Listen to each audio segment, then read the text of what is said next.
Good evening, everyone. Ladies and gentlemen, it was a pleasure to host President Aliyev and Prime Minister Pashinyan today for a fifth meeting in Brussels. Our exchanges were frank, open, and result-oriented. They focused on progress on the path towards Armenia-Azerbaijan normalization, and the leaders shared a common willingness for a South Caucasus at peace. I commend their respective efforts. Together, we reviewed all issues on our agenda.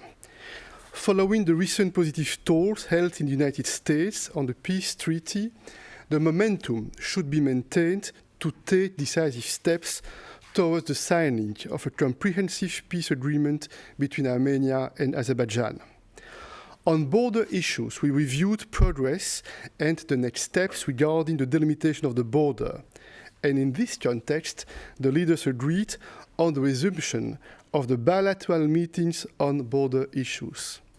The leaders confirmed their unequivocal commitment to the 1991 Almaty Declaration and the respective territorial integrity of Armenia, 29,800 square kilometers, and Azerbaijan, 89,600 square kilometers.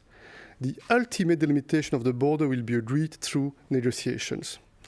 On connectivity, the sides made clear progress in their discussions, aimed at unblocking transport and economic link in the region. Positions on this topic have now come very close to each other, in particular on the reopening of the railway connections to and via Nakhchivan. Their respective teams have been tasked to finalize an in-principle agreement on the modalities for the opening of the railway connections and the necessary construction works together with a concrete timetable. They also agreed to draw upon the support of the World Customs Organization in supporting this work. On humanitarian issues, there has been an understanding that further detainees would be released in the coming weeks. I also stressed the need to safeguard the mutual understanding that soldiers who have simply got lost and crossed to the other side would continue to be released through a speedy procedure. We also discussed the importance of stepping up work on addressing the fate of missing persons and on demining. We continued our exchanges on the issue of the rights and security of Armenians living in the former Nagorno-Karabakh Autonomous Oblast.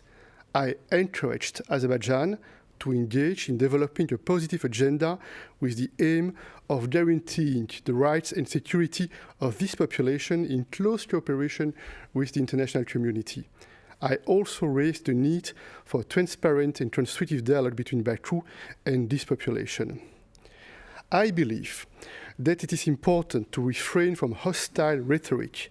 It's important to engage in good faith and show leadership to reach mutually acceptable solutions. The EU has no hidden agenda.